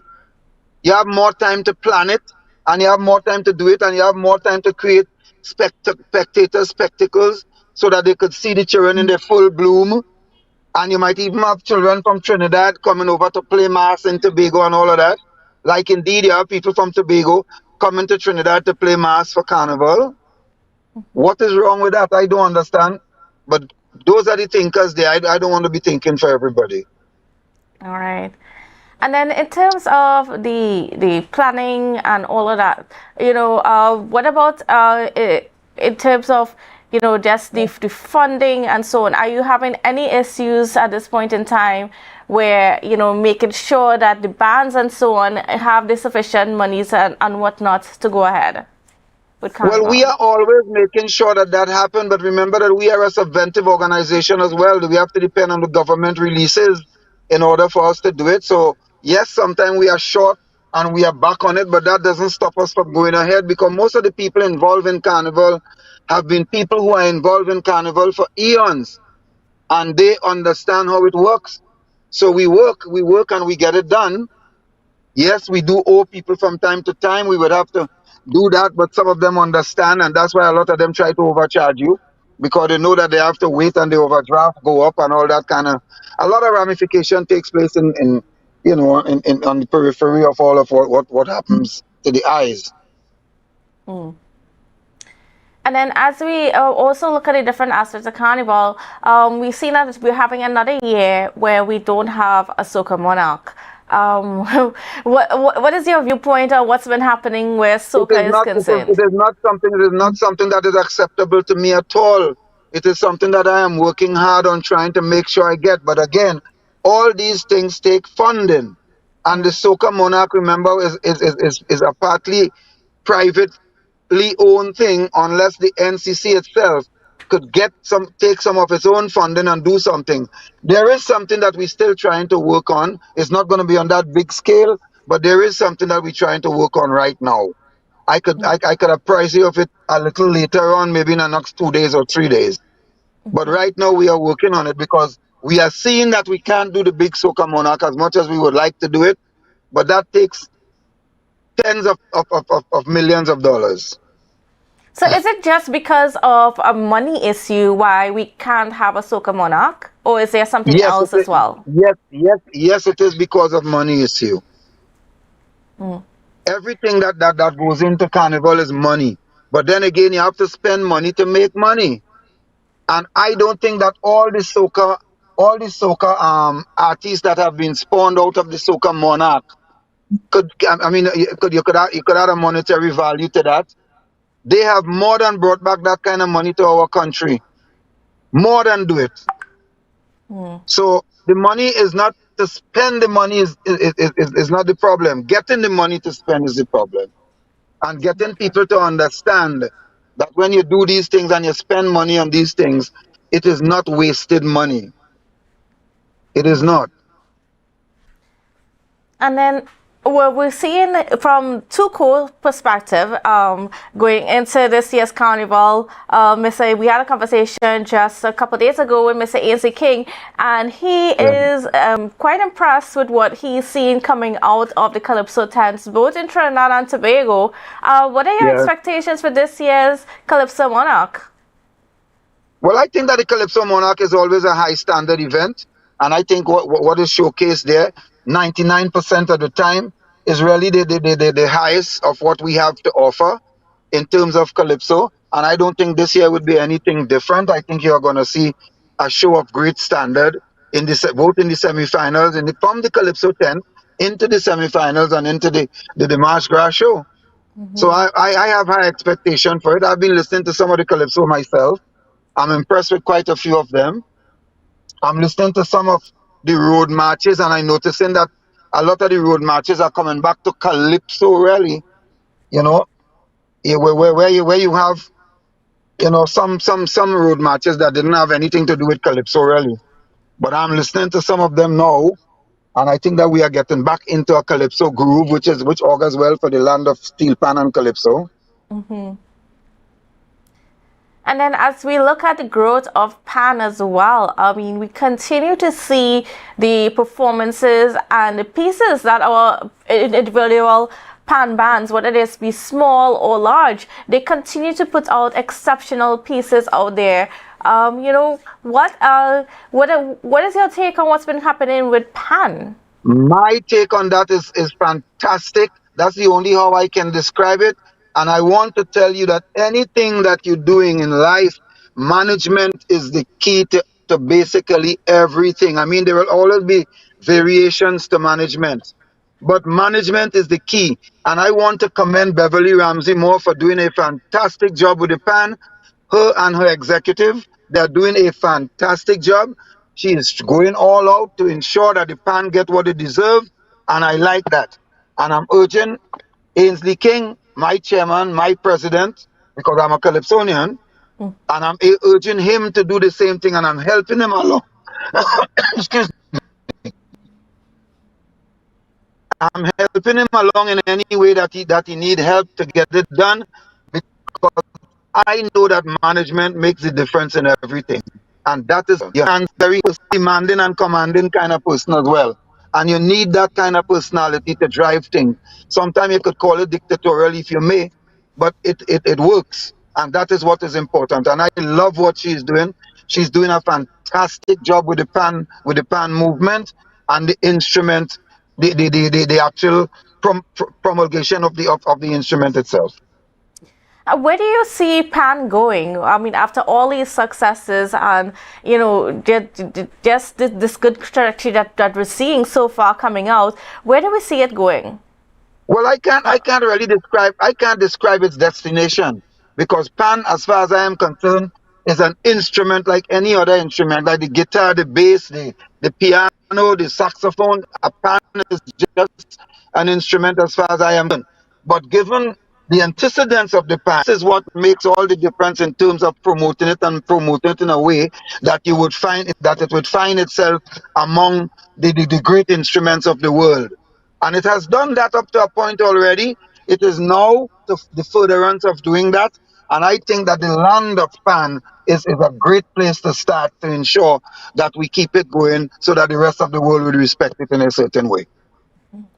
There's been a conversation over the past few years, even about how we monetize our carnival in a larger way than we've done before, because it's all about sustainability. And if we want, we're hearing from you about the challenges with funding in terms of not being able for us to have that Soca Monarch because we don't have that funding and so on.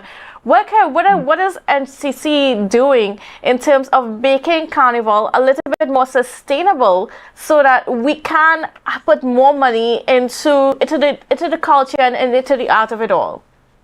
Well, we put money into the culture and into the art of it all the time. The thing about it is that the monies that comes to Trinidad and Tobago doesn't come to the NCC, or it doesn't come to PAN Trinbago, it doesn't go to the mass fraternity.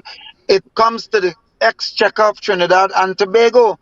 So the money that we put out for Carnival, we make it 100 times over.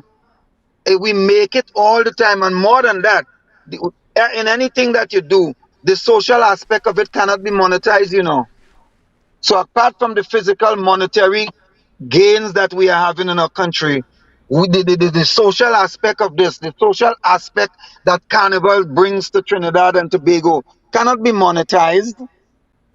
So I am saying to you that, but we still have people in the society who don't understand what Carnival is all about, or at least what it has evolved into, a gross foreign exchange earner for our country, who still says that the government spending $150 million on people to wine and jam in the country, because they don't understand. And we have to continuously tell them that it cannot be expressed sufficiently why the government have to do it and what kind of monetary returns it brings to our country. But the monetary returns, you cannot measure it.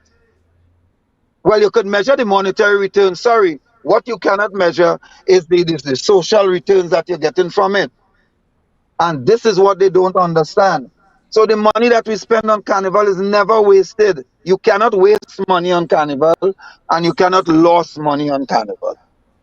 Because we bring people to this country who spend an enormous amount of money in a short space of time that would not have come to this country if you did not have something named Carnival. Hence the reason why most countries in the world today are looking to a Trinidad and Tobago type carnival because they understand the benefit of it.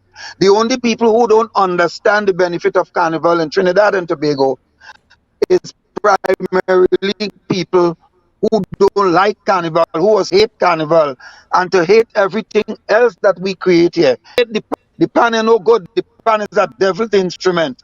They hate mass. You mustn't play mass. That is not a good thing. Calypso. You must calypso because calypso is an evil thing. We were taught all these things, you know. All these things I'm saying here, we were taught that. And there are people in this country today who kind of in and they cannot get out of it and understand what carnival is truly means to us. All right. Well, I also want to thank you so much, Mr. Peters, for joining us. And before I go, I just want to give you I don't know if you have anything else that you want to leave with us. Well, I just want to tell the Tobago in particular that I want to see Tobago have a real standalone carnival. Channel all your effort into making sure that October is the best October that you can have. And let us in Trinidad and Tobago work towards building our carnival. Like you said, if there are more things that we have to do to ensure that more people come here, let's collaborate together. Let's collectively see what is that. And let's bring people to our country, because the bigger our carnival is the better for all of us. All right, great. Thank you so much, Mr. Peters. And viewers, please don't go anywhere, because we got quite a lot more coming up for you in the program right after this break. The energy fill the skies. I say thanks for favor to wake up and hear my neighbor. 60,000 people strong and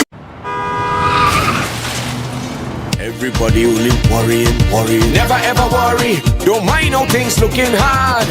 I tell them never ever worry. If your nice can't get damaged bad. I tell them never ever worry. What I'm saying is true. So just consider Tatil is always right here for you. Never ever worry if sickness catch you off guard. I tell them never ever worry if times fall on you real hard. I tell them never ever worry. What I'm saying is true. So just consider Tatil will always be here for you. Never worry about a thing. Tatil, where people are people. You know what I mean. Yo everyone, it's your boy Harry here from Authentic Builders General Hardware, located right here in Tobago, Local Road, Tobago. That's correct, right here in Tobago. And we are offering you guys the best prices on all hardware material. And if you would like to get your free quotation done, all you have to do is WhatsApp us at 272-1990 and we will give you guys the best prices on all hardware material. That is a guarantee, as we are matching or beating any quotations.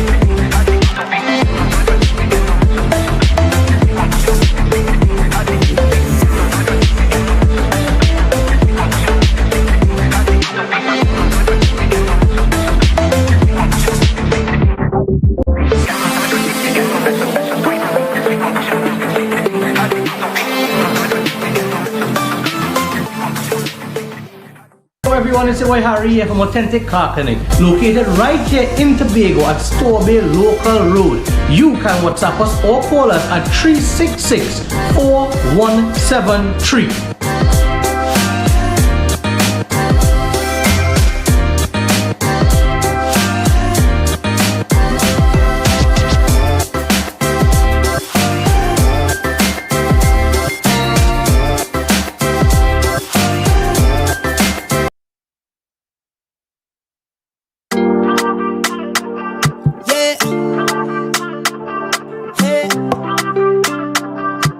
Tobago updates.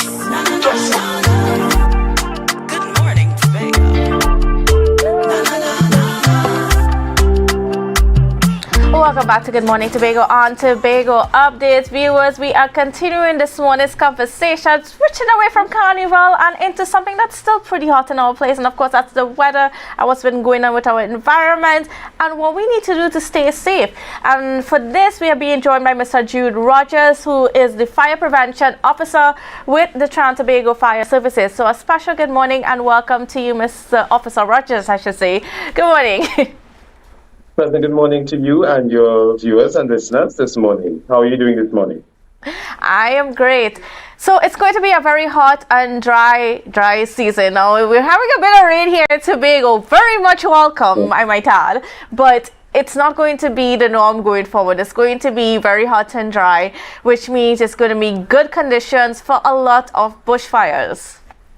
That's correct. And so the predictions coming out of the Tobago Meteorological Services, which have been sharing their data with all of the stakeholders, is that the periods of March, in particular April and May, are going to be very hot. And so we are experiencing some rain now, but as we get closer and closer to that dry spell, we're going to see hotter and hotter temperatures. And so it means that we begin the preparation from at this point in time, where we are advising members of the public to begin your cleanup around your property lines by clearing an area of vegetation in excess of between 5 to 50 feet away from your property fence lines, making sure that your gutterings are clean and that there is no sort of vegetation or material within that can actually cause a fire to ensue.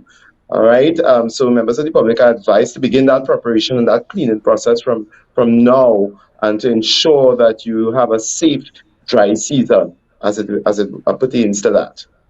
Now you mentioned, clearing about 5 feet away from the roadside, from your home and so on. Tell me a bit more about why that's necessary.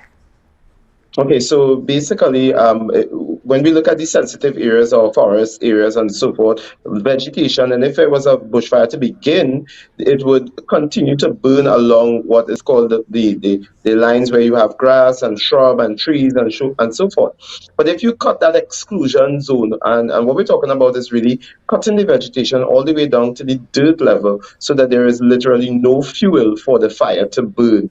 And I don't know if you noticed, but in Tobago in particular, the roadway and close to the forest line, the government normally cuts those areas, and so you can see that there is no vegetation growing close to the roadway, and all of that is in an effort to sort of minimize fire moving from one point and crossing and going over to another area. And so you can do the same with your property by cutting that exclusion zone all the way down to the dirt level. And of course, you mentioned clearing your gutters. How important is that? Right, so again, guttering is an area where you have a buildup of dry leaves, etc., etc. Even the vines that can grow onto the eave of your property, and a lot of properties are constructed with wooden members. And of course, we know wood would propagate and continue a fire in the event of a fire scenario. So you want to be able to clean those areas and cut any sort of vines that may be growing on your wall and then growing over onto your roof, which will then lead to your property.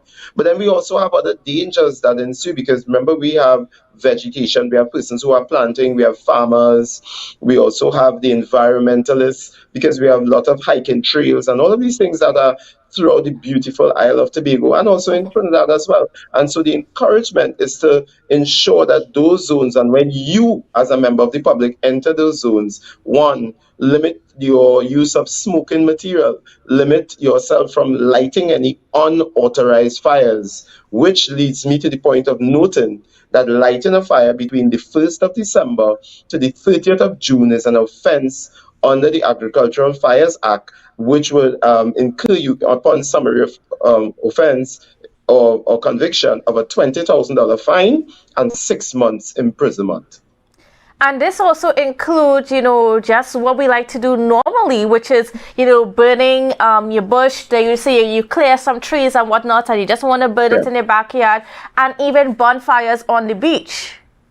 That's correct. So during this period, the public are advised that even though this may be what we call a cultural or an activity that we do with the cleanup, it is advisable to go to your nearest fire station Roxborough, whether it be in Scarborough, and to approach these headquarters and apply there for your fire permit, which only costs 10 TT dollars. And what you would find happening is the fire officers will go out, they'll make an assessment of the property or the area that you want to burn. They'll tell you what is the best method to gather the material. Normally, they make them into smaller clumps and have them separated. You must have water on site, and you must also supervise the burning of that material. And we understand the reason why persons would want to burn. So we it's an orderly manner in which we conduct these types of activities. So the encouragement is to go to the fire service, get the permits, and do the right thing, which will protect our flora and fauna, our tourism product. Everything is protected by doing the right thing and following the necessary precautions. And does this also include, cooking outside and so on? Sometimes they might light a fireside or whatnot. Like, are those still permitted? How far does the ban on fire go? That's a very good question. And so you talked about campfires, and a campfire is something, if it's not controlled or within a particular zone, it can get away, especially if it's in a forested area. So we're not talking about your barbecues and your small fires that you light outside for the purpose of cooking. We're really talking about land clearance, and we're also talking about fires in sensitive areas. And so that's why I brought in the whole point about doing fires within your hiking trails and your forested areas.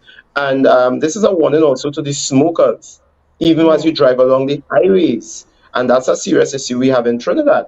I'm not too sure how bad is that in Tobago, but you have visibility issues when a bushfire burns. And I know on the Sherburne Road in particular, I myself would have witnessed a bushfire taking place there, and the fire service was in attendance, and the visibility on the Sherburne Road was very difficult. So these are the reasons why we would ask members to, be cautious. Do not just flick your cigarette butts out of the vehicles.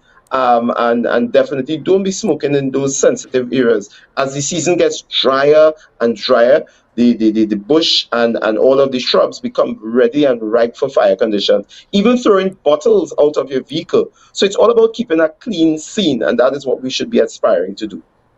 How many fires, what's the percentage of bushfires do you believe has been started by cigarette butts? So that's a very difficult thing to ascertain, because as you know, when the cigarette butt burns, it would not leave a remnant. But from understanding the fire scenario in Tobago, we've been looking at the stats, and you have an average, in some cases in Trinidad, we deal with approximately 38 bushfires per day. And the Tobago statistic may be a little bit less, but think about trying to attend to 15, 20 bushfires on a daily basis. And now you have to spread your resources across wider geographical areas, and you cannot respond to every single bushfire at the very same time. So the whole point about it is us being aware of the dangers, and we being the one, because fires normally are not a natural occurrence. We have to understand that fires is a man-made occurrence.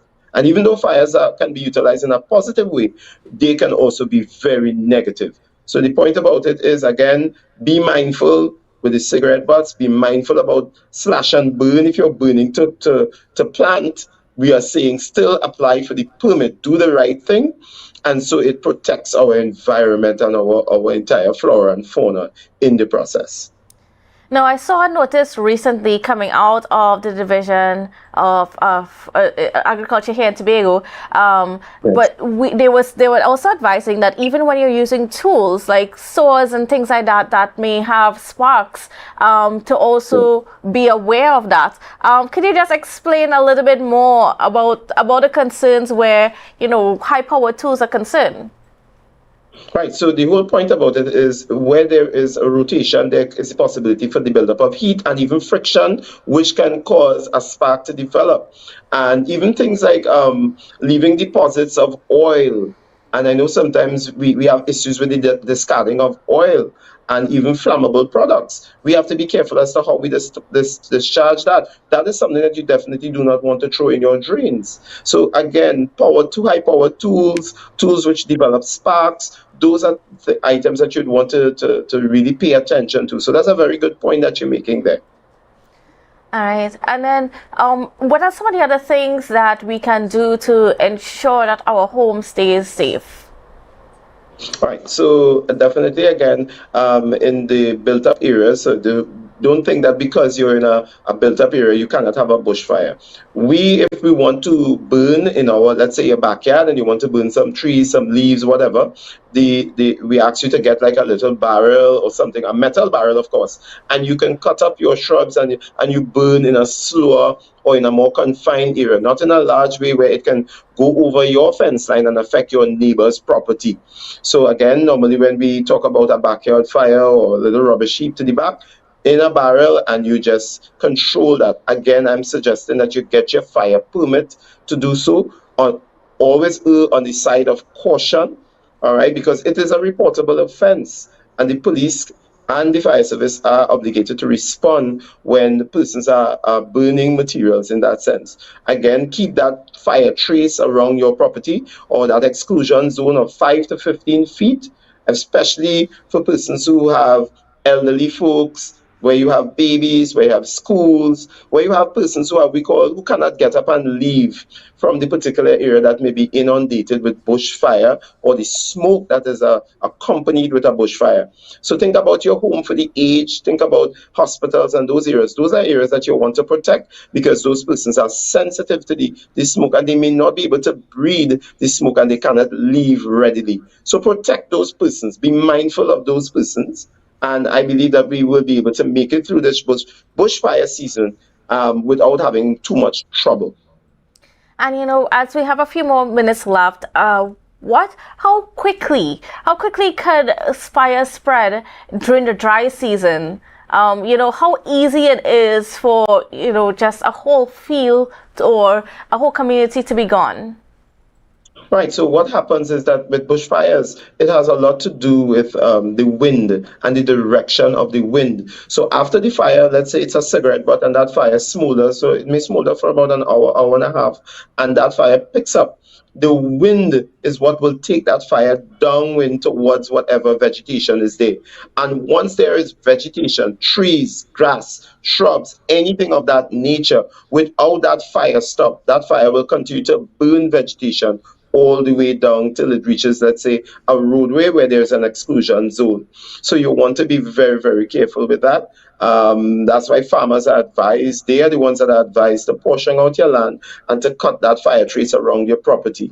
All right, a fire can ensue within as short as 3 minutes and burn through a particular field in a rapid space of time, depending on the wind factor. All right. And I know, do you have any other words for us as we get ready to wrap this morning? All right, so as the dry season ensues and it continues to pursue, we're asking members of the public to, again, be mindful that you can make a difference and you can be fire safe within your community.